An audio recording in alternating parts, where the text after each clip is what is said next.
Hi everyone, welcome to our channel. I'm so excited that you decided to stop by for our very first episode here on YouTube.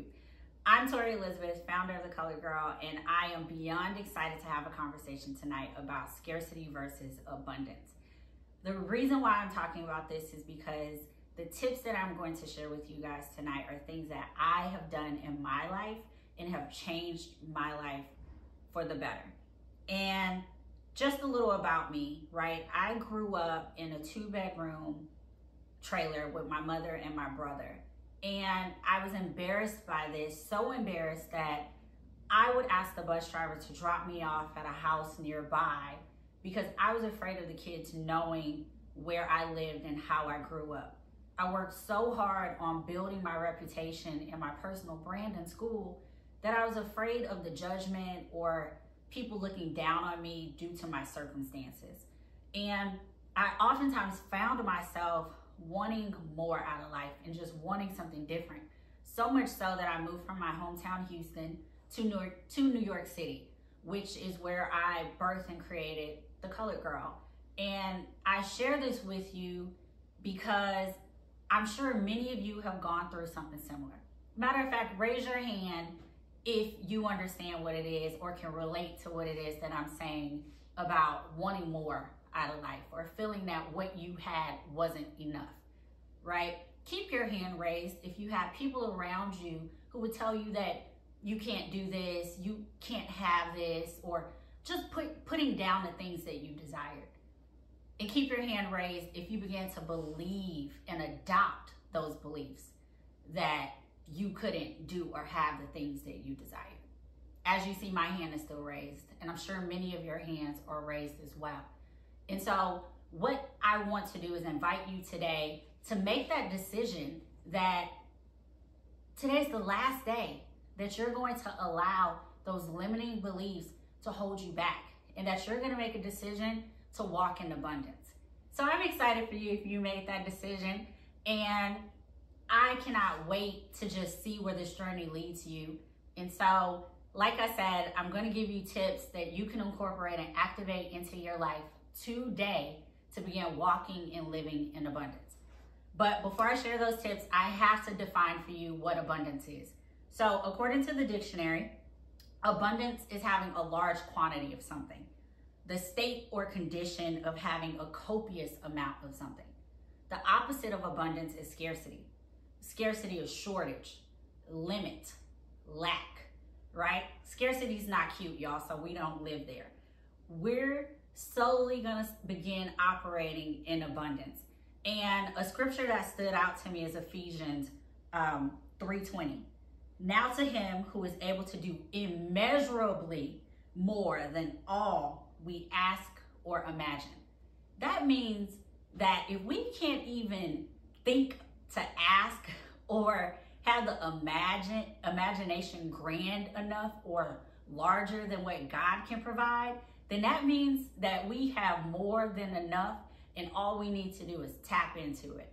And so, as I promised, let's jump into those tips, right?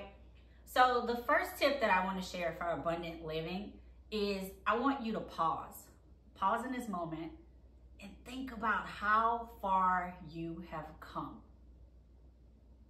When doing that, that is a practice of gratitude. That allows you to be grateful for the many blessings that have happened in your life, for you to be able to look back on where you were and who you are today. So those many practices of gratitude is something that you can incorporate daily. From the moment you wake up and open your eyes, be grateful. Because one thing you don't know how to do is make yourself see. So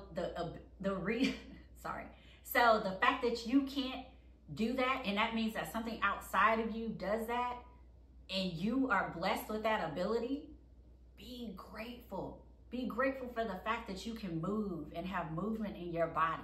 That is not promised to everybody. Have gratitude for those small things. And something else that you can do as a tangible in your life is declutter your space.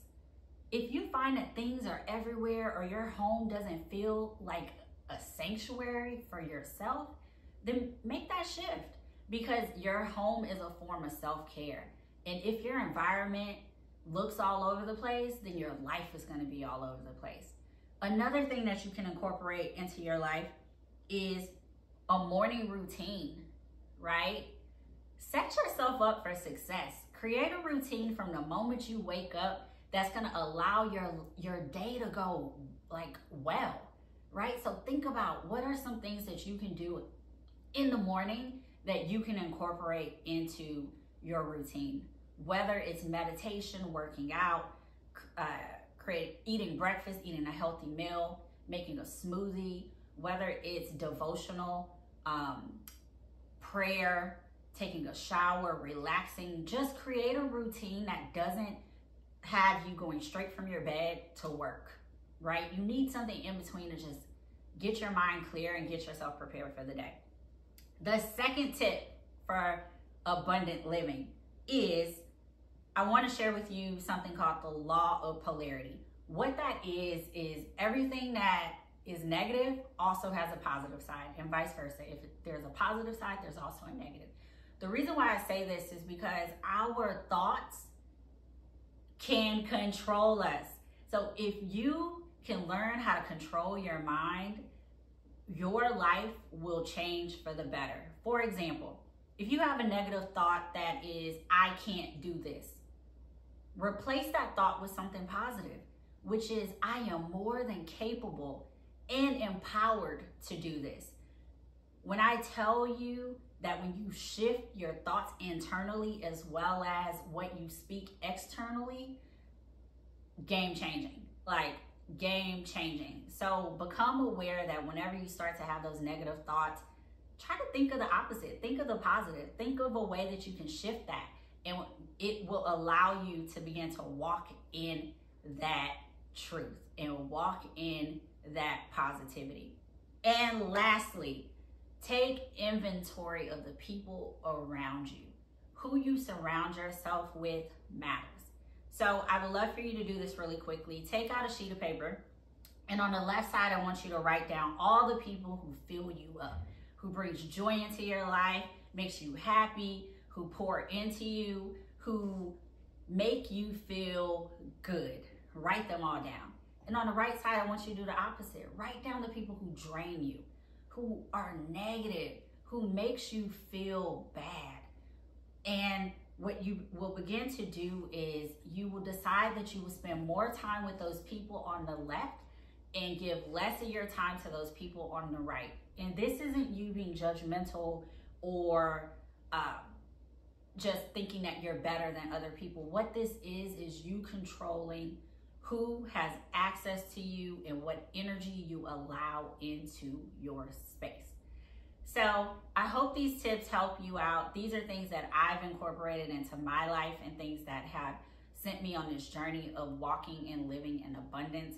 And another thing I want to share with you all that has helped me out is this book, Vibrate Higher Daily, by a woman of color author, Delilah. This book has so many gems and so many tools and tips to help you on this journey. And I recommend that everyone reads this book. It's life-changing. And I'm just so grateful that you tuned in all the way to now. If you like this content, I ask that you like, share, and subscribe to our channel. And check the description box. The link to the book will be there for you. Thank you again. Until next time, have a great and safe and beautiful day. Peace out.